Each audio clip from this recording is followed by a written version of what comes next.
అందరికీ నమస్కారం. రాత కోత వాత కార్యక్రమానికి మీ అందరికీ స్వాగతం. వివిధ వార్తాపత్రికల్లో వచ్చిన ముఖ్యమైన కథనాలు, ఆ కథనాల వెనుక అసలు కథలు తెలుసుకునే ప్రయత్నం ఈరోజు మనం ఆంధ్రప్రభ పత్రికతో ప్రారంభిద్దాం. ఆంధ్రప్రభలో ఈరోజు ఉపరాష్ట్రపతిగా నేడు రాధాకృష్ణన్ ప్రమాణం. ఈ ప్రమాణ స్వీకార కార్యక్రమానికి ఉప ముఖ్యమంత్రి పవన్ కళ్యాణ్ ఇప్పటికే ఢిల్లీకి చేరుకున్నారు. సీఎం చంద్రబాబు కూడా హాజరయ్యే అవకాశం ఉంది. అస్థినలోనే బాబు పవన్ ఇద్దరు రాధాకృష్ణన్ ప్రమాణ స్వీకారానికి హాజరవుతారు అన్నట్టుగా కథనం ఇక్కడ మనం చూడొచ్చు.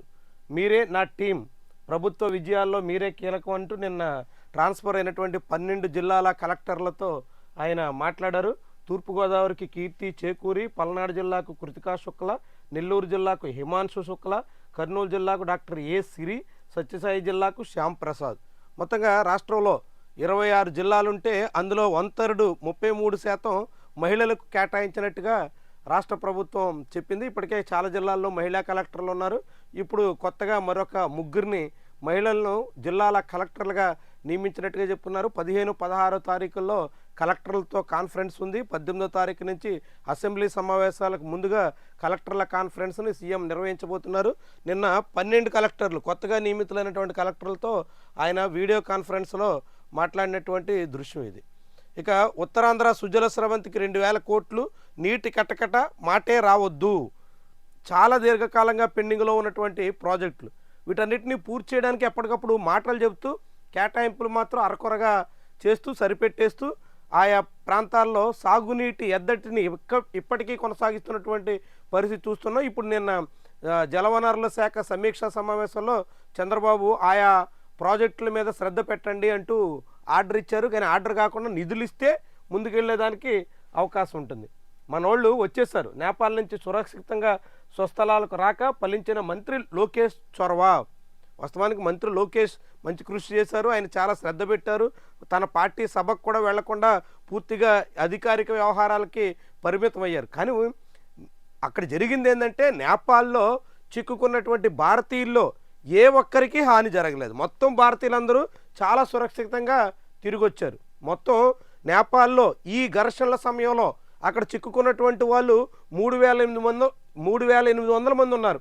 అందులో కేవలం 270-240 మంది వరకు మాత్రమే ఏపీ వాళ్ళు ఉన్నారు. కానీ మొత్తం 3,000 పైచిలుకున్నటువంటి మొత్తం టూరిస్టులు అందరూ కూడా సేఫ్గా వచ్చారు. వాళ్ళతో పాటే ఏపీ వాళ్ళు వచ్చారు. కానీ ఏపీలోనే ప్రత్యేకంగా జరిగిందన్నట్టుగా, నారా లోకేష్ వల్లే వాళ్ళంతా సురక్షితంగా చేరుకోగలిగారన్నట్టుగా ఈ మొత్తం ఒక ఇమేజ్ బిల్డప్ యాక్టివిటీ అయితే చాలా ఉధృతంగా సాగింది. క్రెడిట్ గేమ్ అయితే నడిచింది. అదే సమయంలో అక్కడ చిక్కుకుపోయినటువంటి, కష్టాల్లో ఉన్నటువంటి, ఎటువంటి ఆసరా లేనటువంటి వాళ్ళతో నేరుగా ప్రభుత్వ పెద్దలు మాట్లాడి వాళ్ళకి భరోసా కల్పించడం, వాళ్ళకి ధైర్యం ఇవ్వడం, దీన్నంతా అభినందించాలి. కానీ అదేదో మొత్తంగా నారా లోకేష్ సాధించినట్టు, లోకేష్ వల్లే నేపాల్ నుంచి వాళ్ళంతా ఇక్కడికి వచ్చినట్టు, లోకేష్ లేకపోతే వాళ్ళంతా అక్కడే చిక్కుకుపోయారన్నట్టు, మిగతా రాష్ట్రాల్లో ఎక్కడా లోకేష్ లేకపోయినా, ఇంతగా ఆర్టీజీఎస్ అడావుడి చేయకపోయినా, ఇంతలా ప్రభుత్వమే అంతా మేమే సాధించామనేటువంటిది ఏమి చెప్పకపోయినా అక్కడ వాళ్ళు కూడా వచ్చారు అనేటువంటి విషయాన్ని విస్మరించేసి మొత్తం పూర్తిగా నారా లోకేష్ క్రెడిట్ వల్లే ఇదంతా జరిగింది అని చెప్పడానికి చాలా చాలా పెద్ద ప్రయత్నం అయితే చేశారు. మొత్తంగా అందరూ సేఫ్గా తిరిగి సురక్షితంగా వాళ్ళ స్వస్థలాలకు చేరడం అన్నది సంతోషించాల్సినటువంటి అంశం. చూస్తూ కూర్చోవాలా? ప్రజాస్వామ్య వ్యవస్థల్లో ఒకటి పని చేయకుంటే ఊరుకోవాలా? కేంద్రాన్ని ప్రశ్నించిన అత్యున్నత న్యాయస్థానం సుప్రీంకోర్టు రాజ్యాంగ పరిరక్షకురాలని సిజేఐ జస్టిస్ గవాయ్ వ్యాఖ్య. రాష్ట్రపతి గవర్నర్ బిల్లుల ఆమోదం అంశంపై తీర్పు రిజర్వ్. చాలా ఆసక్తికరమైనటువంటి తీర్పు రాబోతుంది. ఎందుకంటే సుప్రీంకోర్టు ఇప్పటి వరకు చేసినటువంటి కామెంట్స్ని బట్టి రాష్ట్రపతి, గవర్నర్ల వంటి వాళ్ళు తమ దగ్గర బిల్లుల్ని ఏళ్ల తరబడి, నెలల తరబడి, రోజుల తరబడి పెండింగ్లో పెట్టడం ఏమాత్రం సమంజసం కాదు అని గతంలో ఇచ్చినటువంటి తీర్పుకు కట్టుబడి ఉండేలా కనిపిస్తోంది. అందుకు తగ్గట్టుగా ఇటీవల కామెంట్స్ ఉన్నాయి. మరి ఈ కామెంట్స్ అనుగుణంగానే ఫైనల్ జడ్జిమెంట్ వస్తుందా, లేకుంటే ఫైనల్ జడ్జిమెంట్లో ఇంకా ఏమైనా మార్పులు చేస్తారా? ఇదొక ఆశ్చర్యకరమైనటువంటి విషయం. కేంద్రం మాత్రం అలాంటి గడువు పెట్టడానికి ససేమిరా అంటుంది. సుప్రీంకోర్టు గడువు ఉండాల్సిందే, అది ఏ రాష్ట్రానికైనా, మొత్తం ఫెడరల్ వ్యవస్థకైనా, ప్రజాస్వామ్యానికైనా ప్రయోజనకరం అని వాదిస్తోంది. సో సుప్రీంకోర్టు తన మాటకి కట్టుబడి ఉంటుందా, లేదంటే కేంద్రం చెప్పినట్టుగా గడువు విధించకుండా చేతులు దులిపేసుకుంటుందా, ఏం జరుగుతుందన్నది ఫైనల్ జడ్జిమెంట్లో చూడాలి. సునీల్ రెడ్డికి సిట్ షాక్. తెలుగు రాష్ట్రాల్లో నివాసాల్లో 10 కంపెనీల్లో సోదాలు, విశాఖ, హైదరాబాదుల్లో పలు చోట్ల తనిఖీలు, లిక్కర్ కేసులో సునీల్ రెడ్డి కీలక పాత్ర, మద్యం ముడుపుల విదేశాలకు తరలింపులో ప్రమేయం, జగన్ సన్నిహితుడిగా పేరు, సిట్టు దర్యాప్తులో కీలక అధికారులు. సునీల్ రెడ్డి ఒకనాటి జగన్ జైల్మేట్. ఈయన జగన్కి చాలా సన్నిహితుడు. అలాంటి వ్యక్తికి ఈ లిక్కర్ స్కామ్లో కీలకమైనటువంటి పాత్రధారి. లిక్కర్ స్కామ్లో సంపాదించిన మొత్తాన్ని విదేశాలకు తరలించడంలో ఆయనే ముఖ్యమైనటువంటి పాత్ర పోషించారని సిట్టు చెప్తుంది. ఇట్లా రోజుకి లిక్కర్ స్కామ్లో రోజుకొక పేరు తెర మీదకి వచ్చి ఈ కథని నడిపే ప్రయత్నం చేస్తుందని మనం చెప్పుకున్నట్టుగానే జరుగుతుంది. మొన్న 3 రోజుల క్రితం ఆ కేతిరెడ్డి వెంకటరామరెడ్డి, అంబటి రాంబాబు, కారుమూరి నాగేశ్వరరావు ఇలా కొంతమంది పేర్లు వేసి ఇదే పత్రికల్లో రాశారు. కానీ అది ఏమైంది? ఎందుకని మరి సిట్టు అక్కడ ముందుకెళ్ళలేదు? అక్కడ ఎందుకని హ్యాండ్స్ అప్ అనింది? ఇప్పుడు మళ్ళీ సునీల్ రెడ్డి పేరు ఎందుకు వచ్చింది? సునీల్ రెడ్డి ఆఫీసులు, ఇతర సంస్థల్లో సోదాలు ఎందుకు నిర్వహిస్తున్నారు? చూడాలి. ఏమైనా ఈ కేసును మాత్రం లైవ్లో ఉంచాలి అనే సంకల్పం ప్రభుత్వ పెద్దల్లో ఉన్నట్టుగా కనిపిస్తుంది. నేపాల్లో మారిన సీన్, సుశీలా కర్కి వర్సెస్ కుల్మన్ గీషింగ్. ఎప్పుడైనా సరే ఏదైనా ఉద్యమానికి, పోరాటానికి తగిన సమర్థవంతమైన నాయకత్వం లేకపోతే ఏమవుతుందో ఇప్పుడు నేపాల్ చాటుతోంది. ఇప్పటికే బంగ్లాదేశ్ మనం చూస్తున్నాం. అక్కడ ఉద్యమం జరిగింది. జనం ఆవేశాన్ని రోడ్ల మీదకి వచ్చి తమ ఆగ్రహాన్ని వెళ్ళగక్కారు. కానీ ఆ తర్వాత ఏం చేయాలి అన్నది ఎవరికీ నిర్దిష్టమైన ప్రణాళిక లేదు. అందుకే మొత్తం కుక్కల చింపిన విస్తారలాగా బంగ్లాదేశ్ మారిపోయినటువంటి పరిస్థితి కళ్ళెదురుగా ఉంది. ఇప్పుడు నేపాల్ కూడా అలాంటి అనిశ్చితిలో, అలాంటి అస్థిరతకు గురయ్యే ప్రమాదం కనిపిస్తోంది. ఉద్యమం చేసినటువంటి వాళ్ళలోనే ఇప్పుడు విభేదాలు వచ్చాయి. ఎవరిని తాత్కాలికంగా ప్రధానమంత్రి చేయాలి అన్న దాని మీద ఎవ్వరికి ఒక నిర్దిష్టమైనటువంటి ఆలోచన కానీ, ఉమ్మడి నిర్ణయం కానీ, సమిష్టి ఆచరణ కానీ కనిపించట్లేదు. ఉమ్మడిగా అక్కడ ఉన్నటువంటి ప్రభుత్వాన్ని కూలదోసేయాలి అనే దాని మీద సాగారు. కానీ ఆ తర్వాత ప్రభుత్వాన్ని కూలదోసిన తర్వాత ఏం చేయాలి అన్న దాని మీద ఎవరి దగ్గర ప్రణాళిక లేదు. దాంతో తలోదారి అన్నట్టుగా సాగుతున్నారు. ఇది నేపాల్కి చాలా చాలా తీవ్రమైనటువంటి చేటు తెచ్చేబోయే అంశం. రాజమండ్రి సెంట్రల్ జైల్లో ఎంపీ మిథున్ రెడ్డి సరెండర్, ఛత్తీస్గఢ్లో భారీ ఎన్కౌంటర్, 10 మంది మావోయిస్టులు హతం, నోరు విప్పని సంజయ్. అక్రమాల కేసులో అరెస్ట్ అయ్యి ప్రస్తుతం పోలీస్ కస్టడీలో ఉన్న సంజయ్ సీనియర్ ఐపీఎస్ అధికారి ఏమాత్రం రెస్పాండ్ కావట్లేదు అనేటువంటి కథనం మనం ఇక్కడ చూడవచ్చు. మళ్ళీ సేమ్ అవే సునీల్ రెడ్డి, అదే నేపాల్ కథనం. జనం జీవితాలు మార్చాల్సింది మీరే, మానవీయ కోణంలో పనిచేయాలి, ప్రజాప్రతినిధులతో కలిసి ముందుకెళ్ళాలి, జిల్లా కలెక్టర్లకు ముఖ్యమంత్రి దిశానిర్దేశం. ట్రాన్స్ఫర్ అయినటువంటి ఐఏఎస్ అధికారులతో మాట్లాడుతూ చెప్పినటువంటి మాట. నేడు ఉపరాష్ట్రపతి సిపి రాధాకృష్ణన్ ప్రమాణం, హాజరు కానున్న ప్రధాని మోదీ, పలు రాష్ట్రాల గవర్నర్లు, ముఖ్యమంత్రులు. ఇక మావోయిస్ట్ అగ్రనేత మనోజ్ మృతి, ఛత్తీస్గఢ్లో ఎన్కౌంటర్. మరొక ముఖ్యమైన కథనం ఈనాడు పత్రికలో వచ్చినటువంటి వాటిలో కొత్త జిల్లాల విభజన ఈ ఏడాది చివరికే జరగబోతోంది. ఎందుకంటే 2026 జనవరి 1 నుంచి జనాభా లెక్కల సేకరణ కోసం రెవెన్యూ సరిహద్దుల్లో మార్పులకు అవకాశం లేదు. కాబట్టి ఈ కొత్త జిల్లాల విభజన, పేర్లు మార్పు, కొత్త వాటిని చేర్పు ఇవన్నీ కూడా ఈ ఏడాది ఆఖరిలోగా చేసేయాలనేటువంటి సంకల్పానికి ఆంధ్రప్రదేశ్ రాష్ట్ర ప్రభుత్వం వచ్చింది. ఈనాడు రాసింది. అయితే గతంలో అనుకున్నట్టుగా 6 నుంచి 7 జిల్లాలు కొత్త జిల్లాలు వస్తాయనుకుంటే ఇప్పుడు కేవలం 3 జిల్లాలకు మాత్రమే పరిమితం చేసేశారు. మదనపల్లి, ఆదోని, అదేవిధంగా గూడూరు ఇలాంటి చాలా జిల్లాల పేర్లు తెర మీదకి వచ్చాయి. కానీ తీరా ఇప్పుడు కేవలం 3 జిల్లాలు. అందులో 1 మార్కాపురం, 2 అమరావతి ప్రస్తుత రాజధాని ప్రాంతం ఒక అర్బన్ జిల్లాగా, 3వది పోలవరం ముంపు మండలాలతో కలిపి రంపచోడవరం. 3 జిల్లాలకు మాత్రమే కొత్తగా ఏర్పాటు చేసే యోచనలో చంద్రబాబు సర్కారు ఉంది. ఇవన్నీ రాబోయే డిసెంబర్ నాటికి పూర్తిగా కొలిక్కి రాబోతున్నాయి. అందుకనుగుణంగా మంత్రివర్గ ఉపసంఘం నివేదిక ఇవ్వబోతుంది. ఇలా 3 కొత్త జిల్లాలతో పాటుగా అంటే 29 జిల్లాలకి ఆంధ్రప్రదేశ్ చేరబోతుంది. 3 కొత్త జిల్లాలతో పాటుగా ఇప్పటికే వివిధ జిల్లాల్లో ఉన్నటువంటి ప్రాంతాలని పాత జిల్లాల్లో కలిపే ప్రక్రియ కూడా జరగబోతుంది. ఉదాహరణకు కందుకూరు, అద్దంకి పూర్వపు ప్రకాశం జిల్లా. ఇప్పుడు ప్రకాశం జిల్లాని విడగొట్టి మార్కాపురం జిల్లా ఏర్పాటు చేస్తున్నారు. కాబట్టి ఆ కందుకూరు, అద్దంకి ప్రకాశం జిల్లాలో కలపడం ద్వారా ప్రకాశం జిల్లాని 5 నియోజకవర్గాలతో చేసే అవకాశం ఉంది. అదేవిధంగా ప్రస్తుతం డాక్టర్ బిఆర్ అంబేద్కర్ కోనసీమ జిల్లాలో ఉన్న రామచంద్రాపురం అసెంబ్లీ నియోజకవర్గాన్ని కాకినాడ జిల్లాలో, మండపేట అసెంబ్లీ నియోజకవర్గాన్ని తూర్పుగోదావరి జిల్లాలో రాజమండ్రి కేంద్రంగా ఉన్న తూర్పుగోదావరి జిల్లాలో కలిపే యోచనలో కూడా ప్రభుత్వం ఉంది. ఇక వీటితో పాటుగా ప్రస్తుతం విజయవాడను ఆనుకుని ఉన్నటువంటి గన్నవరం అదేవిధంగా పెనమలూరు 2 అసెంబ్లీ నియోజకవర్గాల్ని ఎన్టీఆర్ జిల్లాలో చేర్చబోతున్నారు. అంటే కృష్ణా జిల్లాలో 5 నియోజకవర్గాలతోనే పరిమితం కాబోతుంది. అప్పుడు ఎన్టీఆర్ జిల్లాలో ఉన్నటువంటి జగ్గయ్యపేట, నందిగామ, మైలవరం ఈ 3 నియోజకవర్గాల్ని అమరావతి కేంద్రంగా ఏర్పాటు చేయబోయే కొత్త అర్బన్ జిల్లాలో కలిపేదానికి తగ్గట్టుగా ప్రణాళిక రచిస్తున్నారు. ఇలాంటి కొన్ని మార్పులు జరగబోతున్నాయి అన్నట్టుగా ఈనాడు ఈ కథనాన్ని ఇచ్చింది. వాస్తవానికి రాష్ట్ర ప్రభుత్వం కూడా కొత్త జిల్లాల ఏర్పాటులోనూ ఇలా పూర్వపు నియోజకవర్గాల్ని మార్చే ప్రయత్నంలోనూ కూడా చాలా కాలంగా ఉంది. అందుకు తగ్గట్టుగా ఇప్పుడు అడుగులు పడుతున్నట్టు ఈ కథన సారాంశం మనకి అర్థమవుతోంది. ఇక ఆంధ్రజ్యోతి పత్రికలో మనం చూస్తే ఈరోజు ఆంధ్రజ్యోతిలో వచ్చినటువంటి కథనాల్లో రూల్స్ అంటూ గిరిగీసుకోవద్దు. కలెక్టర్లకి ముఖ్యమంత్రి చెప్తున్నటువంటి మాట, రూల్స్ మీరు అడ్డొస్తున్నాయి కాబట్టి ఎక్కడ పరిమితం అయిపోవద్దు. రూల్స్ భిన్నంగా కూడా రూల్స్ అతిక్రమించి కూడా రూల్స్ అంగీకరించకపోయినా కూడా మీరు ముందుకు సాగాలి అన్నట్టు ఈ మాట అర్థం కాదు. మానవీయ కోణంలోనూ ఆలోచించండి. రూల్స్ పేరుతో మానవీయ కోణంలో అడ్డంకులుంటే అలాంటివి అధిగమించి అందరికీ సహాయం చేసే ప్రయత్నం చేయండి అనేటువంటి మాట నిన్న ముఖ్యమంత్రి చంద్రబాబు చెప్పినట్టుగా కనిపిస్తోంది. కిక్కిలో జగన్ పిఏ సునీల్ రెడ్డిని జగన్ పిఏ చేసింది ఆంధ్రజ్యోతి పత్రిక. ఇక క్షేమంగా వచ్చేశారు. ఇది చాలా సంతోషకరమైనటువంటి విషయం.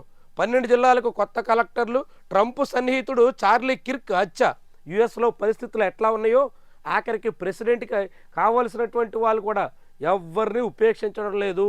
అమెరికాలో పరిణామాలు రాను దిగజారుతున్నాయి. అమెరికా ఒకనాటి అగ్రరాజ్యంగా చెప్పుకుని ప్రపంచం మీద పెత్తనం చేసే కాలం చెల్లిపోయింది అనే దానికి ఈ పరిణామాలన్నీ ఉదాహరణ. రాధాకృష్ణన్కు ఓటేసి వైఎస్ ఛాతిలో కత్తి దింపారు. నిన్న షర్మిల కామెంట్ ఇది. ఇండియాలో క్రాస్ ఓటింగ్ చిచ్చు. ఇండియా కూటమిలో దాదాపుగా 15 ఓట్లు క్రాస్ అయినటువంటి దాని మీద మహారాష్ట్ర లేదంటే ఆప్కు సంబంధించినటువంటి పంజాబ్ ఎంపీలు వీళ్ళంతా చేశారనే దాని మీద ఒకరి మీద ఒకరు కత్తులు దూసుకుంటున్నట్టు కనిపిస్తుంది. 20 కోట్ల రూపాయల చొప్పున ఆఫర్ ఇచ్చారు. Abhishek Banerjee comment, cross voting వేసినందుకు ఒక్కొక్కరికి 20 కోట్లు దక్కాయి అనేటువంటి మాట అక్కడ వినిపిస్తుంది. ఇక ఎరువులు లేవు, యాతన భరించలేకున్నాం. వ్యవసాయ శాఖ సిబ్బంది చేతులు ఎత్తేశారు. ఎక్కడంటే అచ్చెన్నాయుడు సొంత జిల్లాలో. అచ్చెన్నాయుడు నిన్న అమరావతిలో కూర్చుని అబ్బే రాష్ట్రంలో ఎరువుల కొరత లేదు, వైఎస్ఆర్సీపీ కావాలని క్రియేట్ చేస్తుంది, రైతుల్ని పక్కదారి పట్టిస్తుంది, ఎక్కడికక్కడ సమస్యలన్నీ మేము పరిష్కరించేసాం అని సొంత భజన చేసుకున్నారు. కానీ ఆయన సొంత జిల్లాలోనే ఎరువులు లేకపోవడం వల్ల రైతుల నుంచి వస్తున్న ఒత్తిళ్లు మేము భరించలేమంటూ వ్యవసాయ శాఖ సిబ్బంది అంతా కలెక్టరేట్ ముందు ఆందోళనకు పూనుకున్నారు. అచ్చెన్నాయుడు ప్రెస్ మీట్ ముగిసింది. ఈ వ్యవసాయ శాఖ సిబ్బంది చేతులెత్తేసి కలెక్టరేట్ ముందు ఆందోళన.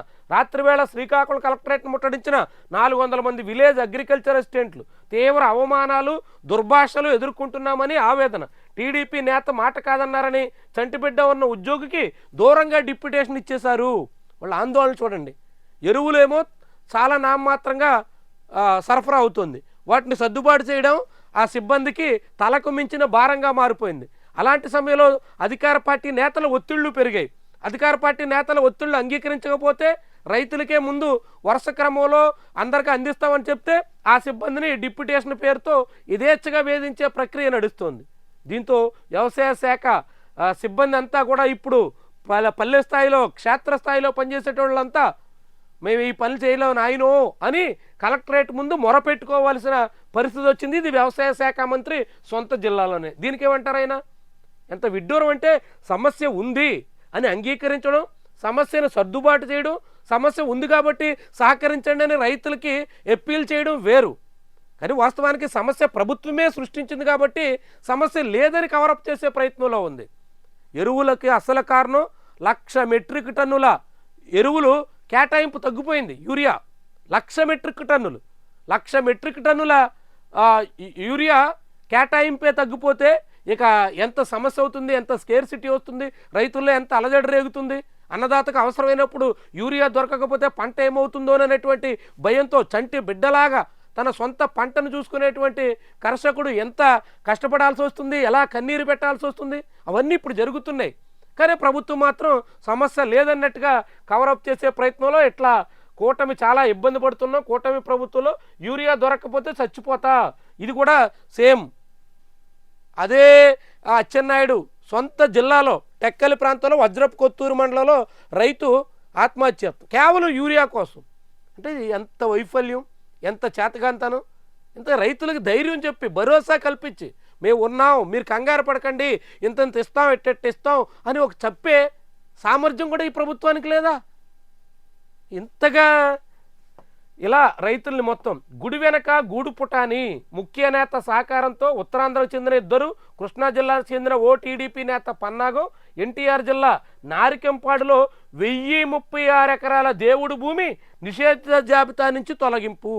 1036 ఎకరాలు దేవుడు భూమిని, అది ఇప్పటికే నిషేధిత జాబితాలో ఉంటే దాన్ని తొలగించేసి మొత్తం హైకోర్టు తీర్పు పేరు చెప్పి 22A జాబితా నుంచి తప్పించేందుకు ఆదేశాలు, న్యాయస్థానం ఉత్తర్వులు ఇచ్చింది 28 ఎకరాలకు మాత్రమే.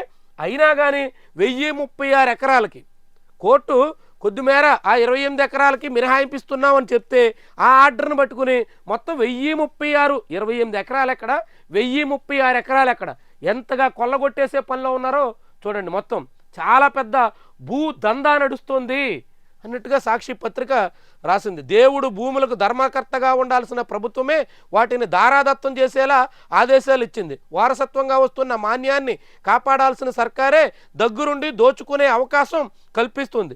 కళ్ళు మూసుకుని కోర్టు ఆదేశాలను పక్కదారి పట్టిస్తూ 1, 2 కాదు, ఏకంగా 1000 ఎకరాల ఆక్రమణకు సహకారం అందిస్తుంది. చాలామంది చెప్పారు సనాతని అని. ఏమయ్యాడు ఈ సనాతని? మరి దేవుడు భూములు కాజేస్తుంటే బీజేపీ వాళ్ళు హిందుత్వం, దేవుడు భూములు, దేవాలయ చాలా మాటలు వింటాం కదా, వాళ్ళంతా వాళ్ళు పాలనలో ఉండగానే ఇంత దందా నడుస్తుంటే, దేవుడు భూములు కాజేస్తుంటే కళ్ళప్పగిచ్చి చూస్తారా? అంటే జనానికి చెప్పే మాటకి వాళ్ళు ఏలుబడిలో సాగుతున్నటువంటి దందాకి ఎక్కడైనా పొంతనుందా? పబ్లిక్ ఆలోచించాలి. ఇక మ్యారిసస్కు 6000 కోట్ల రూపాయల ప్రత్యేక ప్యాకేజీ భారత ప్రభుత్వ ప్రకటన. ఆంధ్రప్రదేశ్కు ఒక్క పైసా కూడా ఇవ్వట్లా. మారిసస్కి ఇస్తారు, మాల్దీవులకి ఇస్తారు, వాళ్ళకి ఇస్తారు, వీళ్ళకి ఇస్తారు. అందరూ అవసరమే, అన్ని దేశాలతో సఖ్యత ఉండాలి, అవసరమైనటువంటి ప్యాకేజీలు ఇవ్వాలి. కానీ ఆంధ్రప్రదేశ్ ఆఖరికి రాజధాని కట్టుకోవడానికి కూడా పైసా ఇవ్వట్లా. ఇక్కడ కూడా అప్పులే.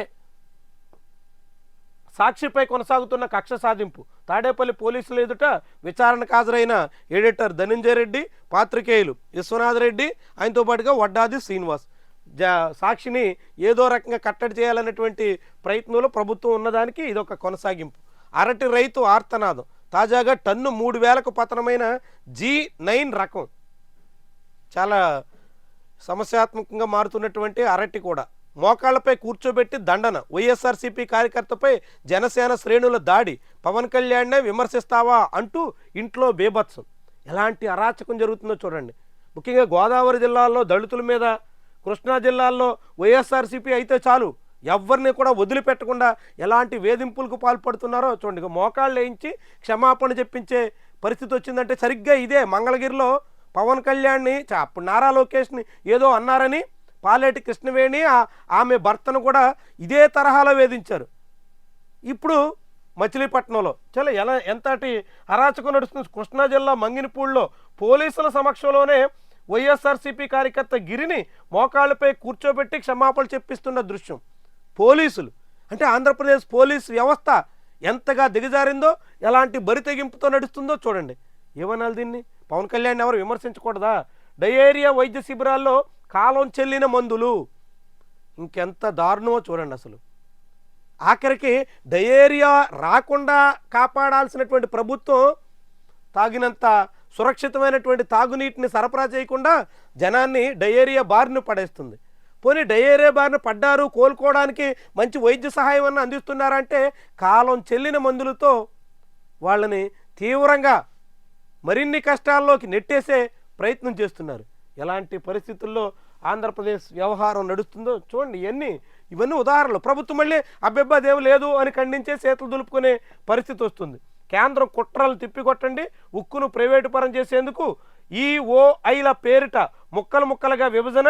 సిపిఎం ఆల్ ఇండియా కార్యదర్శి ఎంఏ బేబీ నిన్న విశాఖపట్నంలో స్టీల్ ప్లాంట్ పరిరక్షించాలంటూ సిపిఎం రాష్ట్ర నాయకత్వం ఆల్ ఇండియా కార్యదర్శి అంతా కలిసి ర్యాలీ చేసినటువంటి దృశ్యం ఇక్కడ మనం చూడొచ్చు.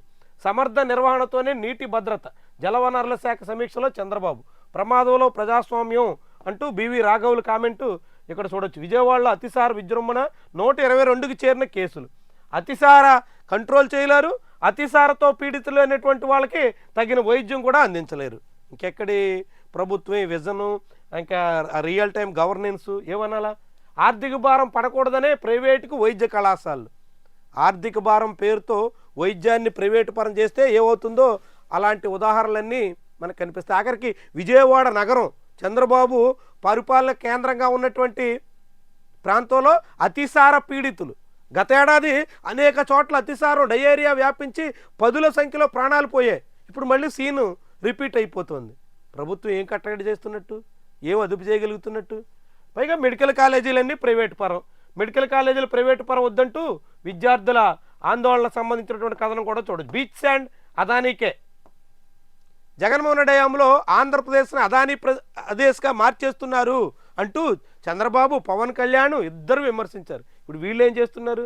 జగన్మోహన్ రెడ్డి హయాంలో చేసినటువంటి నిర్ణయాన్ని అమలు చేస్తున్నారు. జగన్మోహన్ రెడ్డి హయాంలో తప్పుబట్టి అప్పుడు కుదరదు ససేమిరా అని చెప్పి ఇప్పుడు చేతులు ఎత్తేస్తున్నారు. చూడండి ఎంత విడ్డూరమో. మైనింగ్ టెండర్లను ఖరారు చేసిన కూటమి ప్రభుత్వం జగన్ సర్కారులో మార్చినటువంటి నిబంధనలు అనుసరించి కేటాయింపు. మరి జగన్ సర్కారులో తప్పు చేస్తే సరి చేయడానికి చంద్రబాబుకి ఏమి నొప్పి వచ్చింది? మరి దాన్ని ఎందుకు సరి చేయలేకపోయారు? జగన్ పాలనలో చేసిన నిర్ణయాన్ని ఇక్కడ ఎందుకు అమలు చేసేస్తున్నారు? అంటే నేరం జగన్ మీద నెట్టడమే తప్ప వాస్తవానికి ఈ ప్రభుత్వమే అదానికి ఇస్తోంది. ఈ ప్రభుత్వమే అదాని ముందు తల వంచింది. అదాని ప్రయోజనాలకు అనుగుణంగా ఆంధ్రప్రదేశ్లో శ్రీకాకుళం, విశాఖ జిల్లా తీర ప్రాంతాల్లో విలువైనటువంటి ఖనిజ సంపద దోచుకునే ఛాన్స్ ఇచ్చేస్తుంది. చాలా విలువైనటువంటి ఖనిజాలు. బీచ్ శాండ్ అంటే అందులో దొరికేటువంటి ఖనిజాలన్నీ కూడా విశేషమైనటువంటి న్యూక్లియర్ ప్రొడక్షన్స్లో వాడుతూ ఉంటారు. అలాంటి వాటిలో విలువైనటువంటి ఈ ఖనిజ సంపదను యథేచ్ఛగా కట్టబెట్టేస్తున్నారు. Dasara double duty.